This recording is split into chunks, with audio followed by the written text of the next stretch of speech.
விருச்சிக ராசி மற்றும் லக்னக்காரர்களுக்கு இந்த ஆகஸ்ட் மாத பலன்கள் எப்படி இருக்கு? கடந்த 2 மாசமா நல்லா இருந்திருக்கும். இந்த மாதம் மட்டும் எப்படி இருக்கு? லக்னாதிபதி 6 போய் 8ல உட்காந்துட்டாங்க. ஃபர்ஸ்ட் இதை பார்ப்போம். நம்ம லக்னாதிபதி 8ல உட்காந்துட்டாரு. உடம்பு அப்படின்னு சொல்லக்கூடிய விஷயங்கள், தலை பாரமா இருக்கிறது, தலைவலிக்கிறது, தேவையில்லாத டென்ஷன், ஸ்ட்ரெஸ். 8 அழகா போய் 6 8ஆம் இடத்துல உட்காரு. 6 8 அப்படின்னாலே கண்டிப்பா ஆக்சிடென்ட். ஏதாவது ஒரு வகையில ஆக்சிடென்ட். வண்டியில போனா இல்ல வேலை செய்யும் போது ஏதாவது ஒரு சின்ன சின்ன அடிகள் படும். ஆனா அது பெருசா இழப்புகளை கொடுக்குமான்னு கேட்டா கிடையாது. ஆனா விரயங்களை கொடுக்கும். பார்த்துக்கோங்க, செலவுகள் கண்டிப்பா நடக்கும். கண்டிப்பா இந்த காலகட்டத்துல வீடு மாத்திருப்பீங்க, வாகனங்கள் வாங்கியிருப்பீங்க. ஆல்ரெடி நான் சொல்லியிருப்பேன். அதன் மூலியமாக ப்ராப்ளம். ஸோ தாய் மாமன் மூலியமாக பிரச்சனை. வேலையில இருக்கீங்க அப்படின்னா வேலையில உங்களுடைய ஹையர் அஃபீஷியல்ஸ்னால ப்ராப்ளம். உங்களுடைய கெரியர்ல பாத்தீங்க அப்படின்னா இந்த காலகட்டத்தில் கொஞ்சம் ஸ்ட்ரெஸ். இப்போ நிறைய பேர் ஒர்க் அட் ஹோம் அப்படிங்கிற ஒரு இண்டஸ்ட்ரியில நீங்க ஒர்க் பண்ணிட்டு இருப்பீங்க இல்லையா? நிறைய பேர் ஒர்க் அட் ஹோம். அப்போ ஸ்ட்ரெஸ் 6 8 சம்மந்தப்படுது. கொஞ்சம் ஜாக்கிரதையா இருங்க. ஸோ 6 8 சம்மந்தப்பட்டாலே இந்த மாதத்துல ரொம்ப ரொம்ப கவனம் தேவை. முன்னாடி இப்ப ஒரு கிரகம் மாறுது அப்படின்னா அதுக்கு அந்த டிரான்சிட் முன்னாடி இந்த வேலையை செய்திருவார். இப்போ டிராவல் பண்ணும்போது படி பார்த்து, ஏன்னா செவ்வாய்ங்கிறது பார்த்தீங்கன்னா ஏறுறது இறங்குறது, ஏறுறது, மலை ஏறுறது. அப்போ இந்த டைம் எல்லாம் ஊட்டி கொடைக்கானல் இந்த மாதிரி டூர்ல போனா நோ சான்ஸே இல்லை, வேண்டவே வேண்டாம். ஓகே, இப்போ இப்போ ஃபார் எக்ஸாம்பிள் செவ்வாய் அப்படிங்கிறது ஒரு முருகர் அப்படின்ற ஒரு கடவுள், வாராகியம்மன், லக்ஷ்மி நரசிம்மர், இதெல்லாம் செவ்வாயை குறிக்கும். ஸோ விருச்சிக லக்னத்துக்கு இந்த டைம்ல இவங்களெல்லாம் கும்பலாமான்னு கேட்டா வேண்டாம். இந்த மாதம் சுயஜாதகத்துல அந்த தசாநாயகனை பொறுத்து நம்ம சொல்லலாம். இவங்கெல்லாம் கொஞ்சம் அன்ஃபேவரா இருப்பாங்க. சில பேருக்கு இவங்கெல்லாம் ரொம்ப பிடிச்சமான ஒரு கடவுளா இருப்பாங்க. ஏன்னா இப்படி சொல்றீங்கன்னு கேட்பீங்க. இதெல்லாமே உண்மைதான். அப்ப புதன் யாரோட வீடு? அங்க பெருமாள் தானே. ஸோ புதன் அங்க செவ்வாய் இருக்கும்போது வாகனங்கள் மூலியமா டிராவல் பண்ணும்போது ஏதாவது ஒரு தடங்கள், வேண்டாம் வராதிங்க, இதெல்லாமே ஏதாவது ஒரு ஒரு ஒரு காம்பினேஷன் இதெல்லாமே நடக்கும். நான் எக்ஸாம்பிள் தான் சொல்றேன். ஆனா இதெல்லாமே இந்த மாதிரியான விஷயங்கள் இப்போ உங்களுடைய வாழ்க்கையில் இந்த மாதத்தில் நடக்கும். செவ்வாய் மாறுறதுக்கு முன்னாடி அதோட இம்பாக்ட கொடுத்துருவாரு. அப்ப 8க்குரியவர் 6க்குரியவர் 8ஆம் இடத்துல இருக்காரு. 8க்குரியவர் எங்க இருக்கிறார்? 9ஆம் இடம். 9ஆம் இடம் விருச்சிக லக்னத்துக்கு பாதகாதிபதி. அதைத்தான் நான் சொன்னேன். எக்ஸாம்பிள் பெருமாள் சொன்னதே அதுக்குதான்.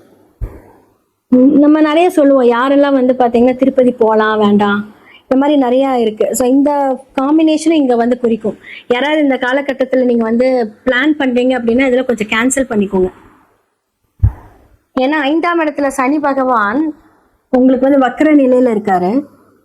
ஸோ 3 4க்குரியவர் வக்கரமா இருக்கிறதுனால 3ஆம் இடம் அப்படிங்கிறது உங்களுடைய ஷோல்டர், தோள்பட்டை, இதெல்லாம் கொஞ்சம் பெயினா இருக்கும். அதே மாதிரி பாத்தீங்கன்னா சூரியன் அப்படிங்கிறது எலும்பு, அதுவுமே 9ஆம் இடத்துல போய் உட்காந்துட்டாரு. அப்ப எலும்பு பிரச்சனை, முட்டி வலி, அந்த எலும்பு சார்ந்த ஒரு பிரச்சனைகள் ஏதாவது நீங்க சந்திச்சுட்டு இருப்பீங்க.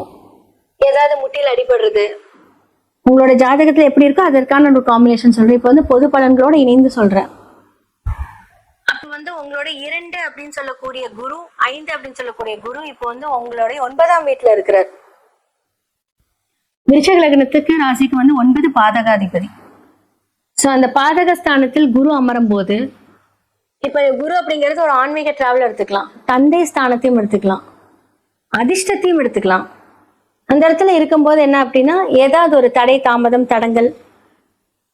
அப்ப லக்னாதிபதி 8ஆம் இடத்துல இருக்கும்போது என்ன ஆகும் அப்படின்னா சொத்து ரீதியான பிரச்சனைகள், இட ரீதியான பிரச்சனைகள், டிராவலிங் மட்டுமே கிடையாது. அப்ப வேலையில அபிஷியல்ஸ் கொடுக்கக்கூடிய பிரச்சனைகள், குழந்தைகள் நல்லா படிச்சுட்டு இருந்திருப்பாங்க, திடீர்னு பார்த்தா கோக்குமாக்கா ஏதாவது ஒரு வேலையை செஞ்சு உங்களுக்கு ஒரு பிரச்சனை கொடுப்பாங்க. 4ஆம் இடத்துல பாத்தீங்கன்னா ராகு இருக்கிறாரு, 10ஆம் இடத்தில் கேது இருக்கிறாரு. அப்போ உங்களுடைய 7 12 சொல்லக்கூடிய சுக்கிரன் எங்க 11ஆம் இடத்துல போய் நீசமாயிட்டாரு. அப்ப கணவருக்கு ஏதாவது ஒரு செலவு, உங்களுடைய பார்ட்னர் மூலியமாக ஒரு விரயம், கணவர் மூலியமாக ஒரு விரயம், இதெல்லாமே இந்த காலகட்டத்தில் நடக்கும். யார் வீட்டுல விரயம்? புதனோட வீட்டுல. புதன் எங்க இருக்கிறாரு? பாதகாதிபதி வீட்டுல. எல்லா கனெக்ஷனும் நீங்க போட்டு பார்த்தீங்கன்னா இந்த காலகட்டத்தில் வந்து கொஞ்சம் கஷ்டம். இந்த மாதத்துல யார் சொல்ற பேச்சு கேட்காதீங்க, அதுதான் விஷயம். உங்களுக்கு நீங்களே ஒரு பிரச்சனை அப்படின்னு சொல்றீங்கன்னா லக்னாதிபதி 8ல இருக்கும்போது என்ன ஆகும் அப்படின்னா தான் எடுக்கக்கூடிய விஷயங்கள். ஓகே, இதுல இருந்து ஒரு சின்ன விஷயம்னா இது விச்சகம் கொஞ்சம் பாதிக்கப்பட்டிருக்கனால சொல்றேன். 8 அப்படின்னு சொல்லக்கூடியது வந்து ஆம்புலன்ஸ் டிரைவர். 8 அப்படின்னு சொல்றது வந்து பாத்தீங்கன்னா துப்புரவு தொழிலாளர்கள். ஸோ இவங்களுக்கெல்லாம் கொஞ்சம் ஹெல்ப் பண்ணுங்க. சரி, அப்போ 9ஆம் இடமும் பாதகஸ்தானம் தானே, அது எப்படி நம்ம ரிலேட் பண்ணலாம் அப்படின்னா கோவில்ல வேலை செய்யறாங்க பாத்தீங்களா, கிளீன் பண்றவங்க, அவங்களுக்கெல்லாம் உதவி பண்ணுங்க, ரொம்ப நல்லா இருப்பீங்க. இதுல இருந்து கொஞ்சம் வெளியே வந்துடலாம். அப்போ உங்க சுய ஜாதகத்துல ஒருவேளை வந்து உங்களுக்கு செவ்வாய் தசை நடக்குதுன்னு வச்சுக்கோங்களேன், அவர் இப்ப 8ல உட்கார்ந்தாரு அப்படின்னா லக்னாதிபதியே வந்து ப்ராப்ளம். அப்போ வந்து தசாநாயகனே ப்ராப்ளம் இருக்கும்போது இந்த காலகட்டத்தில் ரொம்ப ஸ்ட்ராங்கா இருக்கணும். என்னடா இது அர்த்தாஷ்டம சமனி விலகி நம்ம நல்லா இருப்போம் தான் நினைச்சேன் அப்படின்னா அப்படி கிடையாது. ஸோ ஒவ்வொருத்தரோட சுய ஜாதகம் மட்டும்தான் உங்களுக்கு வந்து என்னென்ன நடக்கும் நடக்காது அப்படிங்கறத பிளான் பண்ணும். அதை கன்ஃபார்ம் பண்றது கோச்சாரங்கள் தான். போன மாசம் வரைக்கும் நான் நல்லா இருந்தேன், இந்த மாசம் நானே வந்து கொஞ்சம் கன்ஃபியூஷன்ல இருக்கேன், மைண்ட் கொஞ்சம் ஸ்ட்ரெஸ்ஸா இருக்கு அப்படின்னு நீங்களே சொல்லுவீங்க.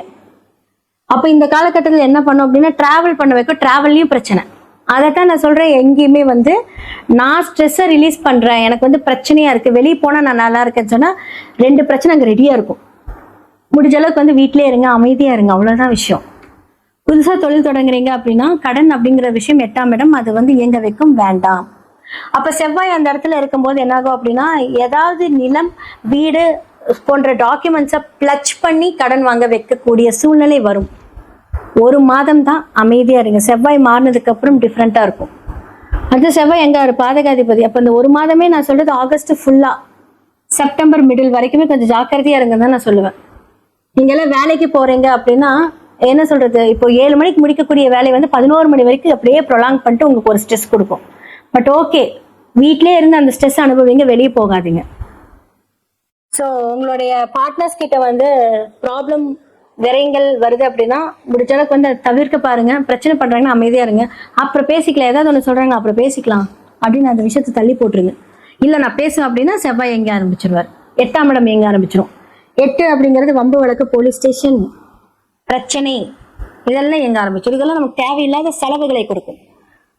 ஸோ விதியை மதியால் வெல்லணும். அப்போ இவ்வளோ பிரச்சனை இருக்குன்னா நம்ம மீதியா இருந்துட்டோம் அப்படின்னா அந்த பிரச்சனையை கடந்து செல்லலாம். நான் சொன்ன மாதிரி இந்த ஹெல்ப் எல்லாம் பண்ணீங்கன்னா சரியாயிடும். ஜாக்கிரதையா இருங்க, கொஞ்சம் பார்த்து முடிவு பண்ணுங்க.